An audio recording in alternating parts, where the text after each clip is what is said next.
구독과 좋아요는 큰 힘이 됩니다. 이렇게 영화를 깊이 관심 있게 봐주시는 분들과의 GV는 처음이에요. 그래서 굉장히 기대가 많이 되고 어떻게 보셨을까도 궁금하고 어떤 질문들을 해주실까도 굉장히 궁금합니다. 만나 뵙게 돼서 정말 반갑습니다. 네, 질문은 지금 18개인데 계속 질문 남겨주시고요. 네. 자, 그럼 신현식 감독님에게 먼저 질문을 드리도록 하겠습니다. 알츠하이머를 앓는 딸을 돌보는 이제 아버지의 이야기인데 이 이야기의 어떤 시작이 어떻게 만들어지게 됐는지 그 과정을 좀 들려주시겠습니까? 저는 10여 년 전에 이제 페어러브라는 작품으로 이제 안성기 선배님과 함께 했었는데 선배님의 어떤 연기 톤이나 스타일, 필모를 잘 알고 있었고 선배님하고 그때 사실 너무 감사한 마음이 컸어요. 그리고 저희가 선배님께 드릴 수 있는 거는 다른 게 없잖아요. 좋은 작품밖에 없고 선배님한테 반드시 좋은 작품으로 보답하고 싶다는 생각을 십수년 동안 했지만 기회가 없었고 이제 몇 년 전에 제가 이제 시나리오 쓰면서 영어 공부를 해요. 옆에 창을 띄워놓고 그런 작품들 중 하나가 인턴이라는 작품인데 거기서 이제 애너더웨이와 로스진로는 이제 부녀 관계는 아니지만 약간 유사 부녀 관계로 나오죠. 근데 영화를 보면서 늘 드는 생각이 저거 안성기 선생님 하시면 저 그냥 메소드인데 그냥 내일 당장 하셔도 할 텐데 그런 생각이 많이 들면서 선배님이 실제로 그 구성애가 강조되는 캐릭터를 하신 적이 제 기억에는 없더라고요. 그래서 그런 작품을 꼭 하고 싶다.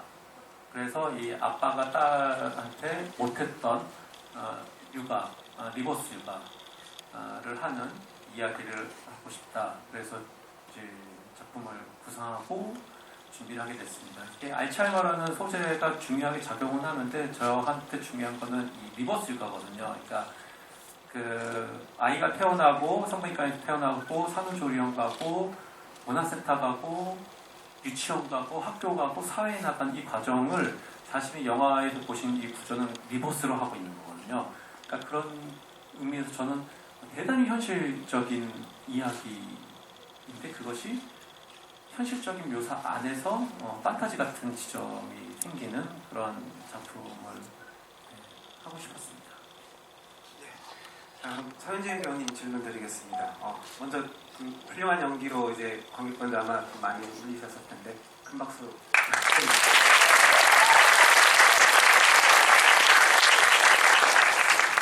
극 중에 이제 수진이라는 인물은 좀 관객에게 굉장히 이제 설득력 있는 연기를 이제 필요하기 때문에 근데 좀 쉽지 않은 역이라고 생각이 드는데요. 처음 시나리오 보시고 이 인물에 대해서 어떻게 생각을 하시고 출연을 결심하게 되셨는지. 받은 지 사실 2년 전에 받았어요. 대본을 처음 받았을 때는. 근데 그때는 이거를 내가 어떻게 연기를 해야 한다는 생각은 구체적으로 없고 일단 대본이 좋아서 중반부부터는 저도 펑펑 울면서 대본 봤거든요. 그래서 일단은 하겠다고 하고 감독님을 뵀을 때도 할 게 많으면 좋죠. 저 잘할 수 있어요. 이랬었어요. 기억나요? 그랬었어요. 근데 한 1년 지나니까 못하겠더라고요. 그 사이에 무슨 신경이 변화가 있었는지 모르겠지만 좀 무서운 거예요.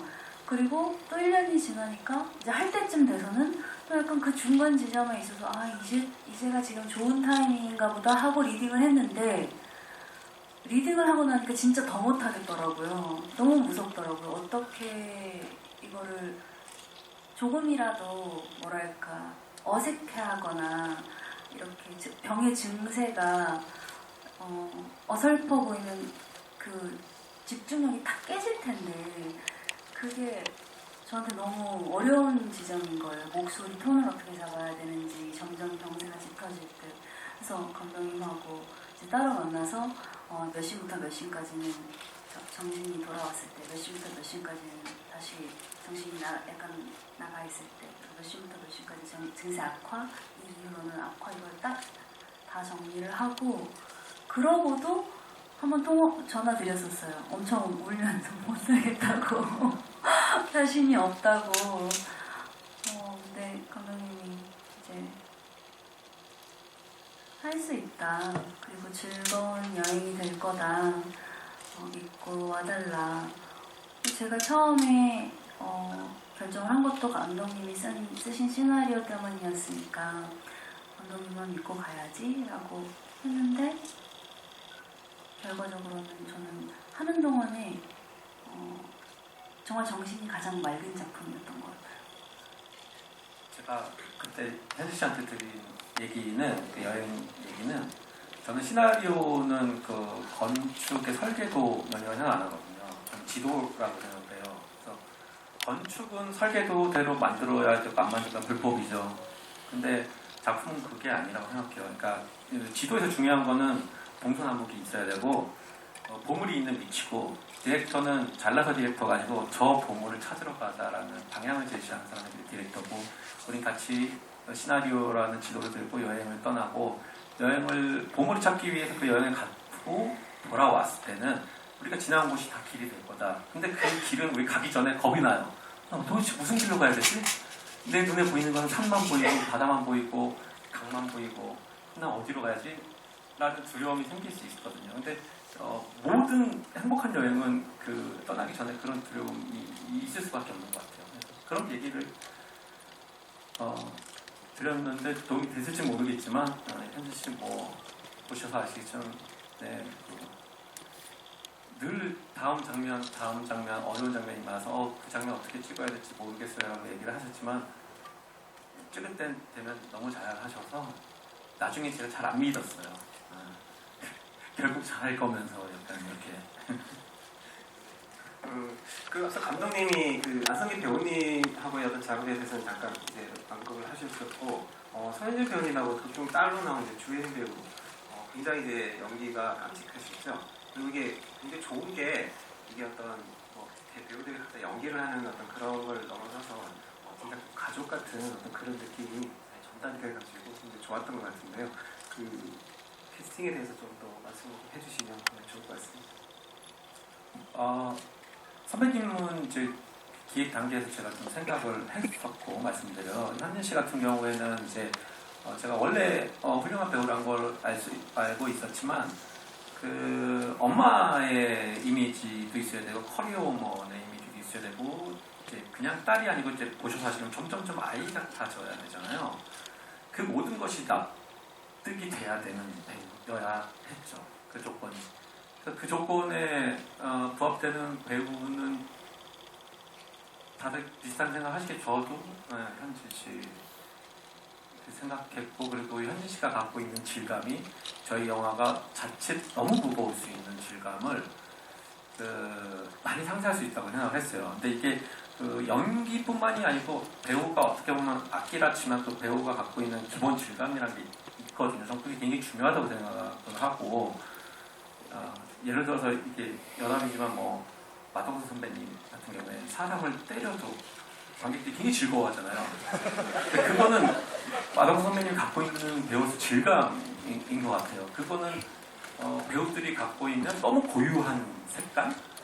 현지 씨가 갖고 있는 그 질감, 색깔이란 것은 우리 영화가 갖고 있는 그 자칫 녹을 수 있는 이 모든 것을 정말로 너무 좋게 상세하고 승화시킬 수 있는 질감을 가진 배우다라고 생각을 했어요. 사실 이 후자의 경우가 저한테 제일 컸고 제일 중요한 이유였던 것 같고, 주예림 양 같은 경우에 저는 이제 아역을 그냥 오디션을 안 보여들 우리들 만든 윤강 감독한테 그냥 배달의 민족처럼 주문 나이, 성별, 캐릭터.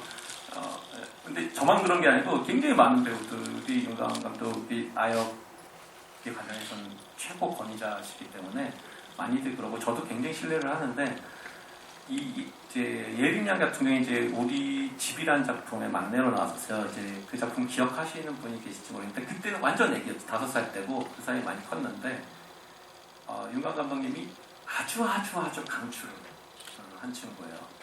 그래서 윤강 감독이 이렇게까지 강추를 하면은 보나마나겠다라고 생각했고, 역시 보나마나였고, 촬영하면서도 현진 씨하고 아이고야 우리 예림이 우리 집안에 심동 났네 이러면서. 진짜 그냥 왜 연기자들이 제일 하고 싶은 게 그냥 그 상황에서 내 생각에 많이 많이 작용을 했던 것 같고, 그리고 감정적으로는 굉장히 많이 붙어있긴 했었나 봐요. 새벽에 진짜 자다 깨서 1시간 정도 울다 자기도 하고, 어떤 날은 엄마가 제 얼굴 보고 얼굴에 내 딸이 없다고, 네가 웃는데 아픈 사람처럼 웃는다고 그럴 때도 있었거든요. 그래서 지금 내가 되게 많이 붙어있나 보다라고 그냥 막연하게 그때 그 얘기로 확인했던 것 같아요. 신현식 감독님에게 질문인데요. 천우희님이 남기셨습니다. 일반적으로 아닙니다. 웃는 거는 이제 그 천우 배우를 떠올려가지고 지부양서 에피소드가 있어가지고 웃었던 것 같아요. 네. 일반적으로 그 알츠하이머 중장년층 아버지에 따른 소재로 한 영화들을 이제 보게 되는데, 이번 영화는 이제 반대로 이제 딸을 돌보게 된 아버지의 이야기고, 그래서 이런 설정이 좀 독특하게 느껴지신다고, 그래서 이와 같은 설정에 어떻게 이런 설정을 하신 건지 궁금하고, 기존의 어떤 알츠하이머 영화들과 비교를 했을 때 이 영화가 가지고 있는 어떤 차별점이 어떤 것이라고 생각을 하셨는지, 그리고 이제 서현진 배우님은 시나리오를 보시고 어떤 부분에 가장 이끌려서 출연을 하시게 되었을까요? 라고 가장 힘들었던 부분, 이렇게 질문드리겠습니다. 이 작품은 사실 알츠하이머 제초보다는 어떤 그 관계와 관계의 중요성과 관계의 의미와 그리고 양육과 육아에 관한 판타지인 것 같아요. 근데 이제 아까 말씀드렸지만 이제 리버스 육아의 구성으로 구성이 되어 있는데, 이게 왜 판타지라고 저는 생각하냐면은 양육과 육아의 목적은 자녀의 독립이에요. 이 세상의 모든 부모님이 하는 양육의 목적은 내 아이가 내가 없을 때 스스로 어떻게 세상에 나가서 세상을 헤쳐나가면서 살아가길 바란다는 목적으로 가르치는 양육을 하는 건데, 사실은 부모님들은 그거를 확인을 못해요. 사실 저도 그렇고 현진 씨도 그렇고 부모님들 다 영화를 보실 수 있지만 실제로 우리가 세상에서 뭐 편집장님도 마찬가지고 여기 계신 분도 마찬가지일 거예요. 다 부모님들이 육아 양육의 목적을 갖고 여러분들 그렇게 양육하고 훈육하고 키워왔지만은 그걸 갖고 세상에서 어떻게 살아가는지 사실은 부모님들이 실제로 확인할 수 있는 기회는 없는데, 이 영화에서는 그걸 보여주고 안선생님을 확인하죠. 7시 뭐 일어났니? 기저귀 갈았니? 저는 그 지점이 판타지라고 생각. 대단히 현실적인 건데, 대단히 현실적인 묘사한 건데, 실제로 부모와 자식 관계에서 사실은 그거를 확인을 못한다는 거. 근데 영화에서 보여줬다는 지점에도 저는 대단히 현실적인 판타지를 목적으로 해서 만들었다. 그게 차별점인 것 같아요. 저는 대본에 어떤 점이 신기했냐면, 제가 제 주변에서 봤던 그 알츠하이머 증상이 너무 디테일하게 대본에 그대로 살아있는 거예요. 알츠하이머라는 병은 가장 최근 기억부터 사라지거든요. 근데 딸을 먼저 잊잖아요. 그게 굉장히 디테일하게 살아있어서 당연히 감독님도 주변에 이 지인분 중에 경험이 있으신가 보다 했는데 그냥 글로 배우셨다고, 알츠하이머를. 약간의 배신감과 함께 그냥 병세. 그렇다고 했어야 되는데 제가. 그러니까요. 나 그냥 병세가 그렇다는 걸 보고 썼다. 그랬는데도 이렇게 쓸 수 있구나라는 사실에 너무 일단 감탄을 했고요. 그리고 증상을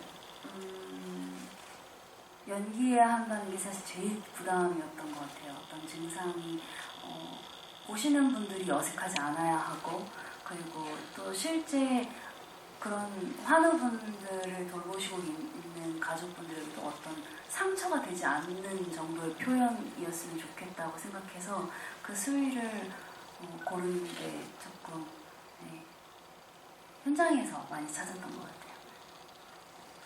지금 그 감독님이 글로서 배웠다고 해서 굉장히 놀랐거든요. 영화 보면서 이건 분명히 감독님이 어떻게 좀 경험을, 개인적인 어떤 그런 경험을 통해서 만드신 거라고 생각을 했는데, 어떠셨나요?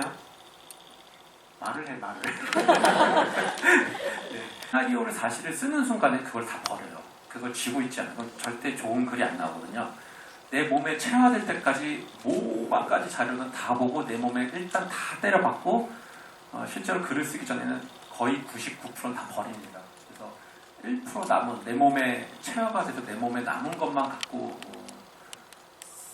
쓰죠. 아니면은 글이 살아있는 글이 안 나요. 되게 이렇게 뭐 이상한 설명문이 되죠. 이렇게 나 이거 공부했어. 각주 달고 시나리오에 각주 달려 있고 막 알츠하이머 초록기는 이런 것이 뭐 이렇게 쓰게 되거든요. 그러니까 글을 쓸 때 그런 굉장히 경계해야 되고요. 네, 늘 같은 방식으로 작업은 전 동일하게 하긴 하고 특히 이 작품은 이제 알츠하이머라는 게 있으니까 더 많이 질문을 많이 하시는 것 같아요. 네, 알겠습니다. 레오디 1분이 남겨주신 질문인데요. 서현진 배우님께 질문드립니다. 작품을 하시면서 수많은 아버지를 만나셨을 텐데 이번 작품에서 안성기 배우님은 서현진 배우님께 어떤 아버지였는지 궁금하시다고 질문 남겨주셨습니다. 여담으로 이제 저희 동네에서 촬영하시는 모습을 봤는데 이렇게 GV를 만나면서 신기하다고 네, 질문 남겨주셨습니다. 그 아파트 단지 그분이신가? 안성기 선생님은 그냥 뭐 제가 2달여 촬영 같이 한 걸로 판단을 할 수는 없지만 감히 인우랑 정말 성품이 비슷하신 분이었던 것 같아요.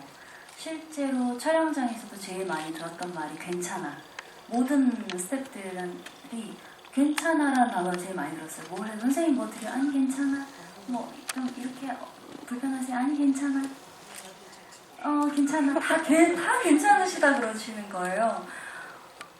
그래서 어떤 순간에는 진짜 안성기라는 사람이랑 연기를 하고 있는지 이누라는 배역과 연기를 하고 있는지 전혀 모르겠는 지점이 있었어요.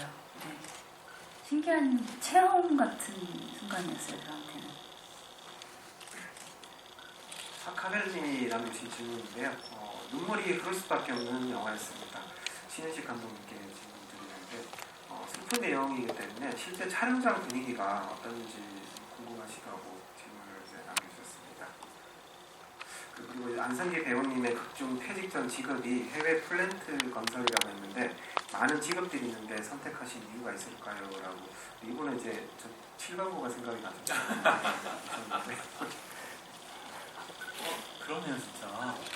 그 생각은 전혀 못했는데, 그 저희 세대나 뭐 현진 씨 세대까지 이제 예전에 아버님들은 실제로 아이가 몇 학년인지 모르고 아버지들이 그랬죠. 외국에 나가서 사우디 나가서 일하시고 저희 장인어른도 그랬어요. 건설 회사 다니셔서 굉장히 많았죠. 너무 흔했어요. 사실 그 아버님들이 저희 세대까지는 자식 크는 거 못 보신 분들은 사실 너무 많았고 이 영화에서 사실 자세히 묘사는 안 했는데 사실은 이 아버지한테도 꿈이 있었죠. 이 아버지도 가족을 먹여 살려야 되니까 대학도 못 가고 해외에서 열심히 해서 돈을 벌어서 성공을 한 거예요. 그러니까 자기는 잘 할만치 했으니까 이제 내 삶을 살 거야. 그래서 뒤늦게 공부한다 그러고 사실 대학도 가고 지금 이제 현진 씨가 아빠 집 와서 책도 쫙 이러잖아요. 왜 그러냐면 아빠 행복해? 그래서 약간 그런 뉘앙스인 거긴 해요. 그러니까 이제 현진 씨 입장에서 그 결핍이 있거든. 나 잘할 때 이 수지는 아빠 없이 했다고 생각하는데 아빠가 와서 나랑 좀 있을 줄 알았더니 또 뭐 뒤늦게 공부한다 그러고 거기 가서 좋은 데서 전원주택 생활하면서 책 보고 있고 글 쓰고 있고 이러니까 그런 이제 그게 좀 더 반감도 있었죠. 그러니까 자기 딸한테 아빠가 옆에 있는데 대놓고 얘기하잖아. 엄마는 혼자 갔거든. 그냥 아빠 들으라고 대놓고. 사실 그런 관계의 분들은 저는 꽤 많다고 봐요. 저희 세대까지는 굉장히 많아요. 제 세대까지도 많아요. 네. 갑자기 우리 아빠가 생각이 나면서 네. 아빠가 한 번은 그런 말씀하신 적이 있거든요. 나는 왕따 같아 우리 집에. 약간 이런 말씀하신 게 엄마랑만 너무 애들이 친하니까 대화를 아빠랑 있으면 어색한 거예요. 요즘 아빠들은 안 그러실 텐데 저만 해도 그랬거든요. 그래서 한 번은 그 씬이 있었어요. 아빠 시간을 가져야 할 때 원래는 수진이가 아빠 얼굴을 쓰다듬는 거였는데 제가 저희 아빠 얼굴을 쓰다듬어 본 적이 한 번도 없어요. 너무 낯선 거예요. 그 디렉션을 들으니까 현지 씨가 화질까지 어떻게 아빠의 머리를 쓰다듬어요? 너무 낯설어가지고 손으로 하면 안 되겠냐. 손 정도는 할 수 있을 것 같아요. 저는 우리 딸 매일 쓰다듬어요. 그러니까 요즘 아빠시잖아요. 근데 저는 너무 낯설거든요. 그래서 그렇게 바뀐 지점이 있었네요. 근데 선생님도 따님이 아들만 둘이시거든요. 그래서 딸 머리 묶어주는 씬을 하시는데 그거를 이제 묶어줘 본 적이 없으시니까 연습을 진짜 많이 하셨어요. 처음엔 정말 오래 걸리시더라고요. 이게 너무 언제 끈을 꽈야 되는지를 모르시는 거예요. 나중에는 빨라지시긴 하시고, 근데 저도 그게 너무 낯선 거예요. 아빠가 머리 묶어줘 본 적이 없으니까 나를. 서로 되게 낯선 상황 속에서 연습을 진행했던 기억이 납니다. 또 세대에 따라서 그런 부분들이 또 다를 수도 있겠어요. 영화 보실 때 또 다시 보시게 되면 그런 부분들도 한번 짚어서 이렇게 보시면 좋을 것 같습니다. 다시 보시면이라고 단정적으로 얘기해 주셔서 감사합니다. 다시 보실 거죠? 네. 차라차차님이 남겨주신 질문인데 서현진 배우님의 질문입니다. 보면서 정말 많이 울었는데 알츠하이머 상태의 수진의 얼굴에서 흐른 눈물을 내면의 수진이 흘린 눈물이라고 생각했는데 배우님께서는 그 눈물을 어떤 의미로 흘리신 걸까요? 저희가 안 그래도 아빠랑 만났을 때도 그렇고 마지막에 진아랑 만났을 때도 그렇고 울지 않는 버전도 찍기도 했어요. 하물며. 그리고 처음에 감독님이랑 얘기했을 때는 많이 울고 싶지 않다고 했어요. 보시는 분들이 슬프길 바라지만 안에서 수진이는 이미 다 잃어버렸기 때문에 뭐든. 그래서 많이 울면 안 될 거라고 생각했는데 막상 촬영을 하면 그게 잘 컨트롤이 되진 않더라고요. 그래서 그냥 무의식적으로 기억은 잃었지만 뭔진 모르지만 그냥 무의식 속에 몸이 기억하는 그런 느낌으로 촬영을 했어요. 사실 중간에 걱정을 했죠. 너무 주구장창 질문이 떼걸룩스님이 남겨주신 질문인데요. 우선 정말 좋은 영화와 연기 너무 감사드립니다. 아버지를 카시오페아 별자리처럼 무덤덤하게 항상 그 자리에서 길잡이가 되어주는 존재로 표현을 하신 걸까요? 라고 질문을 남겨주셨습니다. 네, 맞습니다. 우리가 이게 가족이란 게 그런 것 같아요. 이렇게 누가 야, 저 비상구야, 저로 가! 는 건 북극성이죠. 근데 옆에 있다가 슬그머니 가면 따라가 봤더니 비상구야. 그게 카시오페아. 그런 존재죠. 그리고 선배님이 계속 현지 씨를 뒤를 따라가잖아요. 거리를 두고 바라만 보잖아요. 스스로 자립할 수 있게. 네. 다음 질문을 설레는 영화관님이 남겨주신 질문인데요. 감독님과 배우분 두 분께 질문을 드립니다. 이 수많은 영화 제목을 생각해 놓으셨을 것도 같은데 카시오페라는 영화 제목을 선정하신 특별한 이유가 있는지 궁금하시다고. 이 제목으로 제일 고생한 작품이었어요. 제목이 정말 떠오르지. 보통은 제목이 먼저 떠오르는 경우도 있고 제목 안에 영화의 플롯과 컨셉이 다 담긴 영화도 있고 제가 올 가을에 개봉할 1승이라는 작품이 있거든요. 배구 영화인데 그 영화는 그 제목 안에 영화의 플롯과 컨셉이 다 담겨 있어요. 그런 게 참 좋은데 그랬으면 좋겠는데 이 영화 진짜 힘든 거예요. 제목을 짓는 게 이렇게 고생을 한 적이 없어서 많이 바뀌었죠. 많이 바뀌다가 결정적으로 저희 아이가 카시오페아라는 노래가 실제 유통이요. 작곡하신 분이 오늘 시사에 오셨었는데 학교에서 담임 선생님이 가르쳐 주신 거예요. 그래서 지금 영화에 나온 그 놀이터에서 실제로 저희 딸이 애들하고 부르는 거예요. 그래서 듣는 순간 가사를 듣는 순간 이 노래가 뭔가 슬픈 것 같기도 하고 기쁜 것 같기도 하고 노래가 굉장히 묘해요. 동요 자체가. 나중에 찾아서 들어보세요. 영화에서 부르죠. 같이 이제 카시오페아라는 존재 그 개념이 결국에는 이 아버지와 딸의 관계를 성립시켜주는구나. 됐다. 사실 조금 어감이 조금만 짧은 뭐 반딧불, 뭐 북북 이렇게 좀 조금만 짧으면 좋겠다라는 생각은 들었지만 사실은 너무 직접적인 제목은 또 저희 영화 질감이 안 맞는 것 같고 살짝 비껴간 제목이 좋을 것 같아서 원래는 카시오페이아죠. 이제 정식 학명은 이제 카시오페이아로 검색하시면은 진짜 별자리만 나올 것 같아서 카시오페아라고 하는 거거든요. 맨 처음 제목은 디멘시아였어요. 굉장히 직접적으로. 그리고 두 번째 제목은 디어 마이 베이비였어요. 노골적인. 그래서 디어 마이 베이비는 아닌 것 같다고. 차라리 디멘시아가 나은 것 같다고. 네, 그러다가 카시오페아가 됐습니다. 감독님이 이제 설명을 해주셨는데 그 인물에서 이렇게 별자리 잘 보시는 분 계시죠? 콘택트님. 네, 이분이 원래 영화 잘 봤는데 그 카시오페아라는 의미와 표준어 규정으로 카시오페이아가 맞는데 카시오페아로 쓴 이유가 있을 거라고 비틀즈가 일부러 스펠링 살짝 바꾼 그런 느낌으로 한번 억지로 설명하자면. 자, 그럼 선재 배우님에게 질문입니다. 젊은 나이에 알츠하이머 증상을 겪는 환자 역할이었는데 원래는 잘 없던 캐릭터를 연기를 하셔서 캐릭터를 준비하는 과정이 어떻게 되셨는지 궁금하시다고. 아까 말씀드렸다시피 사실은 제 경험에 거의 기반했고요.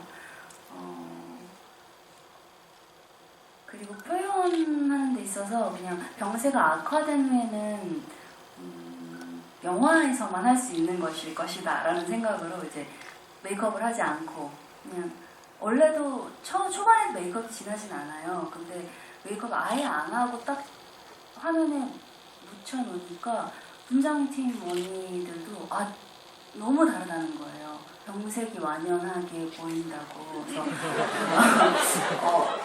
제 무덤을 파는 것 같은데 그래도 그 아예 파운데이션을 아예 한 번도 스치지 않은 그 피부 톤이 굉장히 좋은 효과를 줄 수 있을 것 같다고 생각해서 아이처럼 보여서 좋았어요. 네? 38의 아이가 있나요? 아이죠, 아이야. 3학년 8반인 걸로 하겠습니다. 그 이제 이 질문 내용은 이제 아까 뭐 이렇게 말씀을 해주셨지만 이제 어떤 주변에 계신 분들의 어떤 경험도 있으셨지만 실제 이렇게 알츠하이머 병을 앓고 계시는 분을 또 만나가지고 뭐 그런 것도 다 또 보시고 또 뭐 전문가로부터 어떤 그런 조언이나 이런 것들을 또 하셨는지.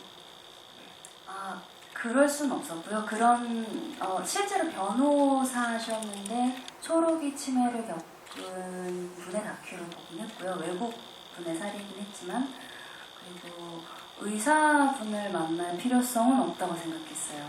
그리고 제가 너무 이렇게 가까운 지인분 중에 여러 번 봤던 분의 증상을 제가 정확하게 기억이 나서 그거가 가장 내 눈으로 본 게 제일 정확하지 않을까? 내가 표현하기에는 제일 적합하지 않을까라는 생각에 거기 기대서 갔습니다. 치매 학회 원장님한테 감수는 한번 이제 의사들이 설명해주는 내용들은 그거는 이제 저희가 다 감수를 받은. 올 있다 분이 남겨주신 질문인데요. 이 영화를 보고 나서 저에게 남는 키워드는 길잡이였는데요. 완성된 이 영화를 감독님은 리버스 육아라고 명칭해 주셨는데 서현진 배우님이 생각하시는 카시오페아의 키워드는 어떤 것일까요? 라고. 전 사실 수지는 그냥 베이스일 뿐이고요. 여러분의 감정을 건드리는 건 진아와 인우일 거라고 생각했어요. 다 보고 나서는. 그래서 소중한 누군가가 키워드인 것 같아요. 그리고 우리가 주변에 아픈 사람이 한 명도 없는 가정이나 사람은 없잖아요. 그리고 그 분들을 간병하는 분들은 꼭 있기 마련이잖아요. 그분들의 마음도 한 번씩은 겪어보셨거나 직간접적으로 들어보셨거나 했을 거라고 생각을 하고 그분들을 좀 위로할 수 있는 영화였으면 좋겠다고 생각을 했고 저는 보고 나니까 굉장히 제 취향의 영화가 만들어졌더라고요. 그래서 그냥 저는 아주 만족합니다. 이 영화에. 제 연기에는 만족하지 않지만 영화의 만듦새는 저는 서현진 씨 100%, 120% 만족하고 있습니다. 완전 만족! 이게 강요가 아니라 그냥 진심으로 하는 박수이죠. 네. 완전 진심! 네.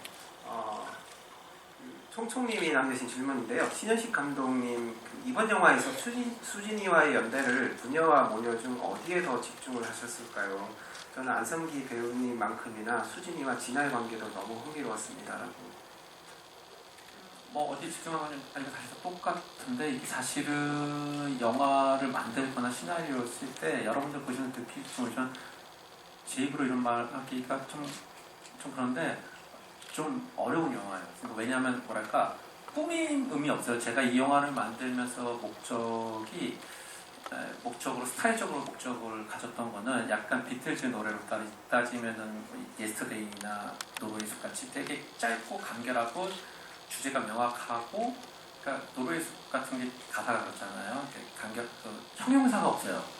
그러니까 그런 뭘 많이 안 한 아주 간결한 주제만으로 다양한 레이어를 전달하는 작품을 하고 싶었는데 사실 그게 꾸밈이 많은 것보다는 만들기 어려워요. 게다가 이 영화는 집에서 아빠랑 딸만 거의 나오죠. 그리고 주인공이 갑자기 의식이 잃어. 관객들은 주인공 감정을 따라갔는데 주인공은 감정을 잃고 기억을 잃어. 굉장히 저도 이게 또 잘못하면 이게 이제 현진 씨도 사실 이 작품이 연기를 하실 때 너무 부담이 될 수밖에 없었던 건 그런 부분일 거예요. 어디 뭐 숨을 데가 없어요. 이거는 그냥 내가 뭐만 하면 다 노출돼 있는 연기를 이제 혼자 끌고 가야 되고, 만드는 저도 사실 비슷한, 뭐 하나 잘못되면 조금 그 씬 하나 잘못되거나 그 시퀀스 하나 잘못되는 게 아니고 영화가 골로 갈 수 있는 영화여서 정말 그게 난이도가 사실은 있는 작품인데, 그거에서 가장 중요한 부분은 제가 생각하기에는 현지 씨가 기억을 듣고 산에 가기 전에 사실 제가 시점을 살짝 바꿔요. 안정희 선배님 시점. 그러니까 진짜 딸이 세상에 나가서 어떻게 사는 걸 보고 있는 시점처럼 살짝 그 조를 바꾸거든요. 그게 저는 뭐 개인적으로 하고 싶었고 만족스럽고 배우분들이 진짜 그렇게 연기를 정확하게들 다 해주셔서 배우분들 덕분에 사실은 죽다 살았던 것 같아요. 네. 아니, 저는 정말 굉장한 스토리텔러라고 느끼면서 찍었는데 진짜 처음에 무서웠던 거는 그거였어요. 이렇게 큰 스크린에서 조금이라도 가짜가 있으면 그게 다 들통이 날 텐데 그게 너무 무서운 거예요. 이게 가짜가 있으면 다 깨지는, 이 하나라도 정말 한 컷이라도 한 테이크 한 씬이라도, 그래서 다 진짜로 내가 이걸 할 자신이 없어서 무서웠던 것 같고, 그리고 처음에 저는 진짜 그냥 수진이 얘기라고 생각했어요. 대본만 봤을 때는. 그리고 찍으면서는 계속 아빠가 저를 팔로우 하는 거예요. 그래서 아빠와 딸의 얘기구나, 그렇게 찍고 계시고 그걸 향해 가고 계시구나. 근데 다 만들고 나서는 그 별 보러 갔던 3대가 같이 있는 장면이 별로 없는데 그 별 보러 갔던 씬이 있잖아요. 근데 아빠는 내 딸이니까 수진만 보고 있고 수진은 내 딸이니까 진아만 보고 있어요. 아빠를 한 번도 안 돌아보더라고요, 수진이가. 의도한 건 아닌데 그렇더라고요. 진아한테만 말 걸고 진아만 보고 얘기해요. 근데 아빠는 계속 수진이만 보고 있어요. 내 자식이니까. 손녀도 예쁘지만 내 자식은 더 예쁜 거라고 나중에 이제 저희 부모님한테 물어보면서 듣게 됐는데, 그게 결국에는 감독님이 하시고 싶었던 얘기가 그런 건가 보다. 가족, 유대, 대에 걸친. 누군가의 빚을 내가 갚아주고 있고 누군가는 내 빚을 지금 또 갚아주고 있고, 이 관계가 그런 것 같아요. 그 영화 보실 때 잘 그런 부분들을 캐치하셨나요? 네.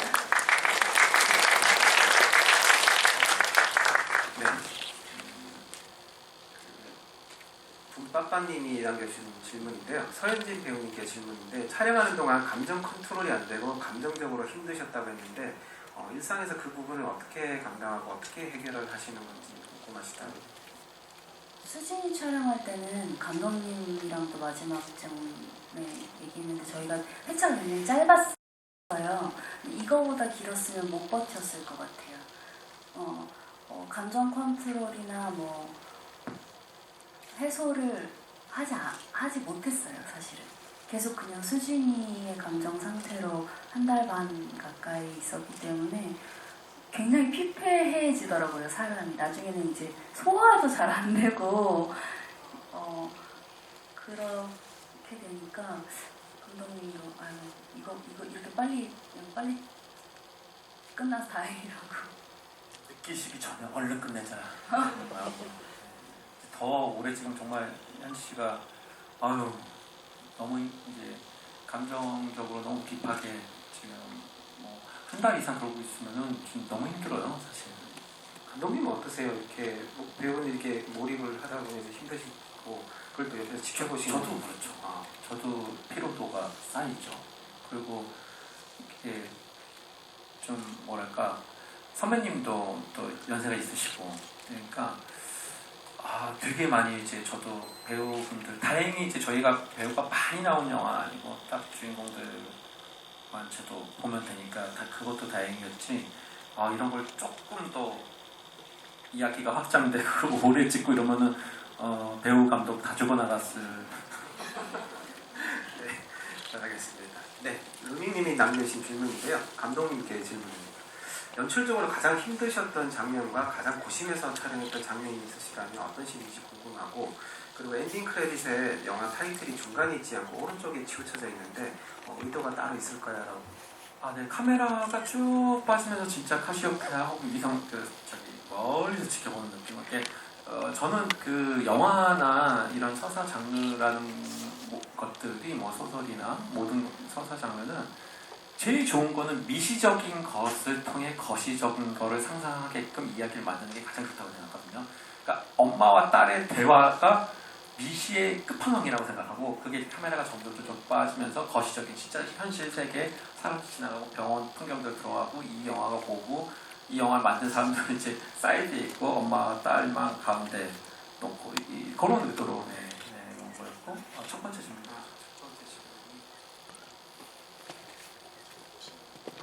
예. 보시면 했던 거는 그 수진이 산에 가고 이제 시점 바꿀 텐데 그거를 진짜 절묘하게 이거 되게 그런 거를 되게 구구절절 설명하면서 묘사하면 영화가 되게 웃겨지거든요. 아주 간결하게 해야 되는 걸 어떻게 그 구간을 어떻게 할까. 그래서 음악 감독님하고도 음악 만들 때도 정말 치열하게 고민했던 시퀀스였고요. 그리고 약간 여담이지만 얻어걸린 거는 저희가 원래 대본에는 진화를 마중 나가는 공항 장면이 원래 초고에 있었어요.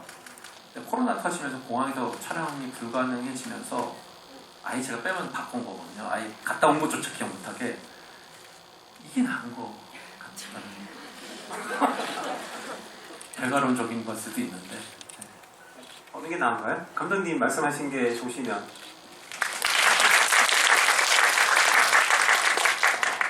라일락 요정님이 남기신 질문인데요. 서현진 배우님께 질문드립니다. 수진이라는 캐릭터를 못할 것 같다는 생각을 하셨다고 했는데요.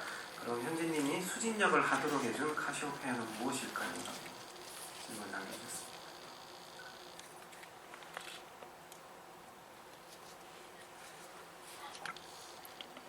뭐였을까요?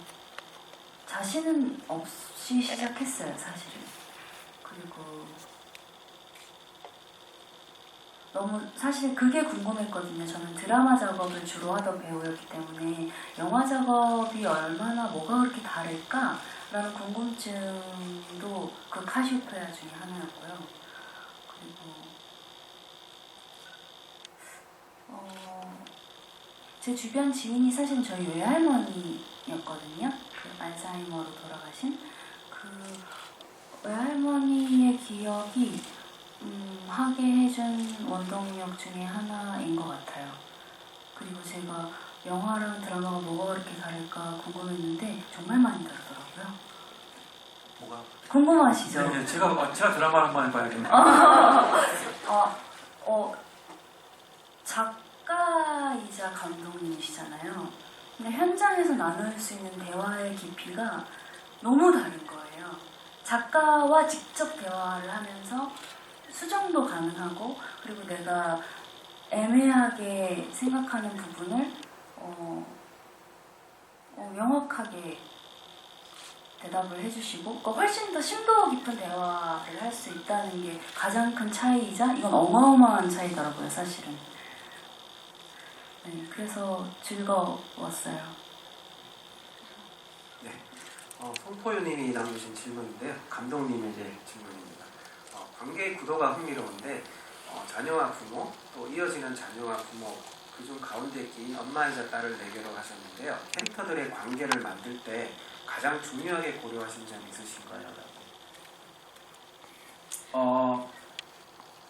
이제 카시오페아뿐만이 아니고요. 모든 작품을 쓸 때 마찬가지인데 결국에는 저는 이제 학교에서 수업할 때 늘 하는 얘기인데 시나리오와 연출과 연기가 뭐예요? 시나리오가 뭐예요?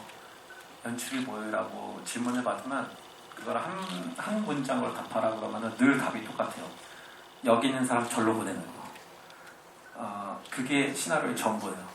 그러니까 인물의 심리적 동선, 인물의 물리적 동선이 다거든요. 그러니까 어떤 목적과 어떤 모티브로 어떠한 기질과 어떤 성향을 가진 사람이 어떤 욕망을 추구하면서 어디로 이동하고 거기에 어떤 사람이 옆에 함께하고 혹은 반대로 오고 있고 이거거든요. 그러니까 어떤 관계를 성립을 할 때 그 사람이 움직이게 되는 모티베이션이 뭐고 그것을 무엇을 성취하기 위해서 이 심리적 이동을 하게 되고 물리적 이동을 하게 되느냐. 그거는 관계를 성립하고 만들 때 늘 똑같고 아까 말씀드린 것처럼 이제 인우는 자기 나름대로 절대 자기 속내를 얘기를 안 하지만 나름 대사에 정말 코딱지만큼 표현 안 하는데 사실 마음속에는요 나도 희생했어 라는 게 있을 수 있어요. 아니면 외국에서 너는 너 입장에서만 이러지 근데 사실 그런 얘기 일절 안 하죠. 그런 사람이니까.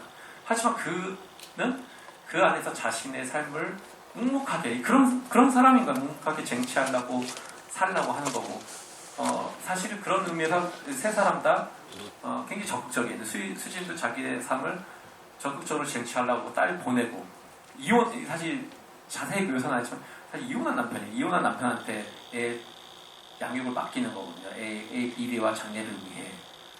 그거는 이 수진이라는 사람은 굉장히 적극적으로 자신의 삶을 개척하고 쟁취하는 사람이고 사실은 엄마가 어떻게 하든 말든 내 삶을 또 쟁취하고 스스로 성장하는 건 지나거든요. 셋 다 사실 그 부분에 대해서는 마찬가지의 성향을 가진 세 3대인 것 같아요. 그러니까 사실 불행한 가족관계에서 사실 불행한 건 뭐냐면은 비슷한 유전자를 갖고 있어서 불행한 관계가 사실 많아요. 나 닮아서 나를 힘들게 하는. 무슨 이미 저도 잘 알 것 같습니다. 왜 웃으시나요? 네, 알라플리님이 남겨준 질문인데 남자로 태어나서 3번 운다는데 오늘 2번째로 웃다고 하시나요? 다행히 한 번 남으셨어요. 네, 한 번은 이제 언제 웃을지 제가 궁금합니다. 네, 서현진 배우님께 이제 여쭈고 싶습니다라고 이제 하셨는데 이제 2가지 질문인데 하나는 이제 이미 답변이 나온 내용이고 이제 극중에 보면 이제 종이를 먹는 장면이 있는데 그 종이를 먹는 거는 어떤 이제 연출을 그렇게 하신 건지 궁금하고 서현진 배우님 그 종이를 먹는 장면에서 질문이 종이가 맛있어 보이고 일단 어떤 의도로 하셨죠, 감독님? 사실은 저 증상이 있어요.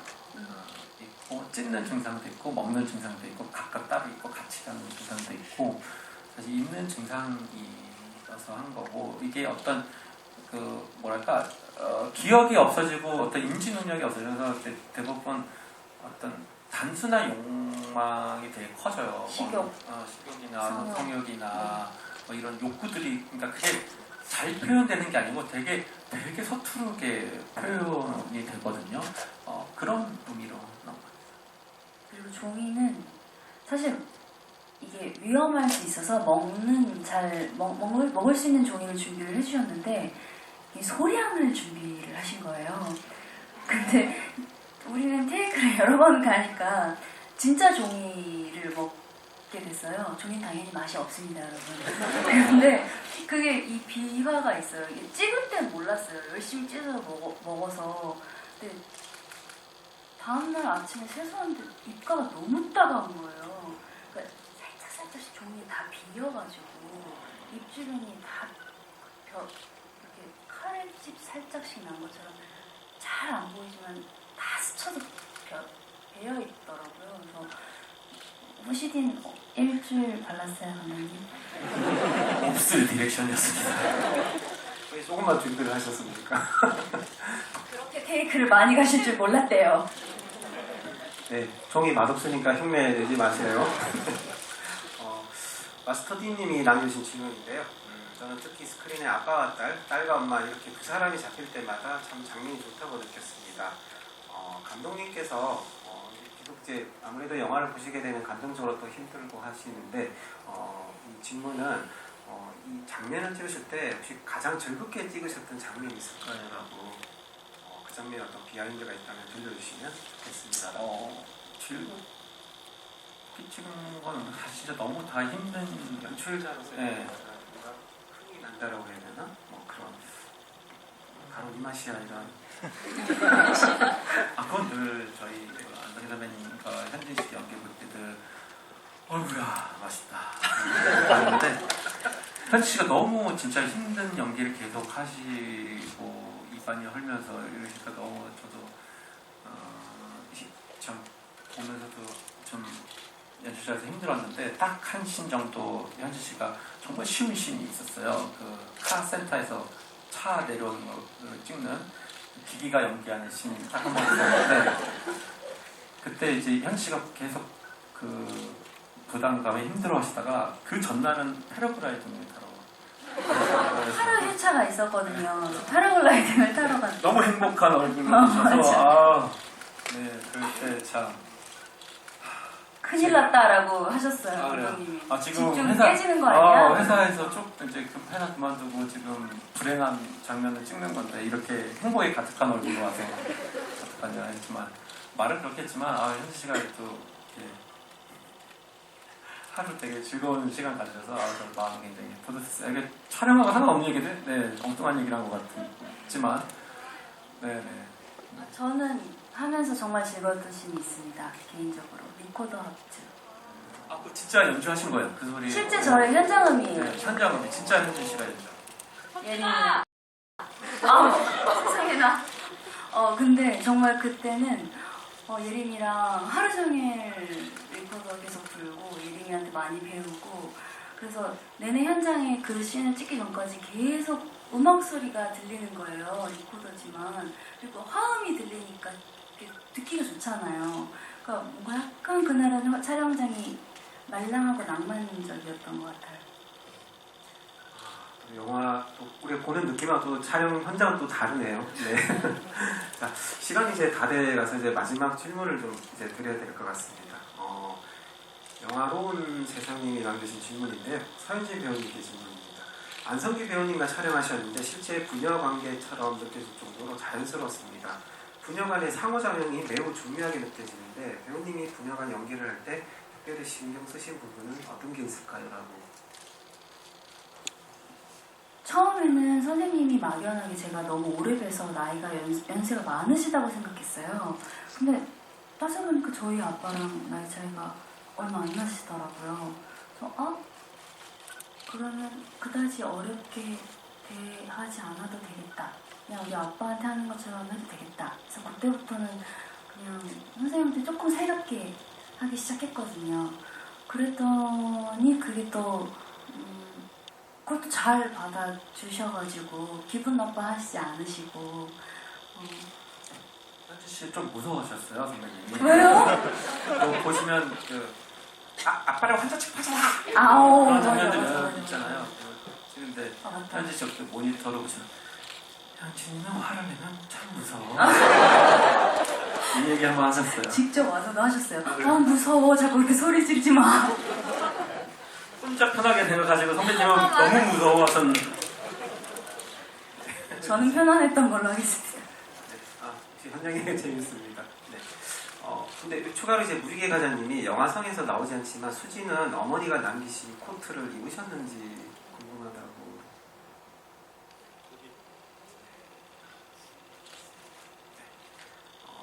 그 이제 마지막 장면, 이제 그 마지막 장면이 이제 어쨌든 그 가족이 제 남편은 이제 여기 딱 돌아와서 이제 같이 있게 되는데 그 장면을 봤을 때 이게 어떤 이 가족의 어떤 물론 이제 과정이 또 굉장히 힘들어지겠지만은 나름의 어떤 행복한 어떤 그런 결말을 의도하고 연출을 하신 건지 그런 질문이 있는데 감독님하고 같이 답변해 주시면 좋을 것 같습니다.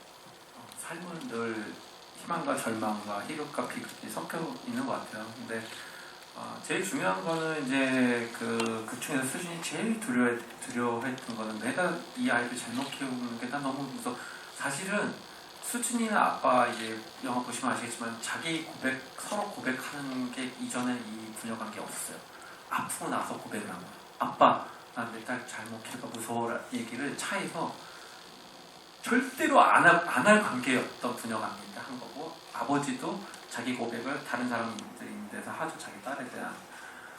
근데 중요한 거는 그 모든 것과 상관없이 아이는 스스로 커 있다는 거죠. 그런 의미에서 희망적인 이야기를 생각합니다. 저는 사실은 엔딩에 수진이가 다시 집을 찾아오잖아요. 그리고 다시 가족을 만나잖아요. 그게 참 좋았는데 그게 굉장한 판타지라고 생각하거든요. 실제 치매 알츠하이머이신 분들은 제가 이렇게 공고를 잘못하듯이 그런 식으로 해서 객사하시는 경우가 굉장히 많아요. 길에서 못 돌아오세요. 그래서 저는 다시 돌아와서 너무 다행이라고 생각했고 그렇게 다시 만나게 돼서 너무 다행이며 이것은 판타지이자 우리 영화의 방향성이구나 생각했어요. 질문을 많이 남겨주셨는데 시간이 이제 다 돼가지고 여기서 이제 마치도록 해야겠습니다. 정말 기대를 버리지 않고 좋은 질문들을 많이 해주셔서 너무 감사하고요. 저는 이 영화를 찍으면서 제 연기가 진짜 불만족스럽지만 다시 돌아가도 저보다 잘할 자신은 없을 정도로 저의 그때 최선이었거든요. 한 커트도 진심이 아닌 커트가 없었어요. 그래서 아주 행복한 작업이었는데 보시는 분들도 그렇게 꼭 봐주시기를 희망합니다. 네. 봐주셔서 감사하고 발걸음 해주셔서 감사합니다.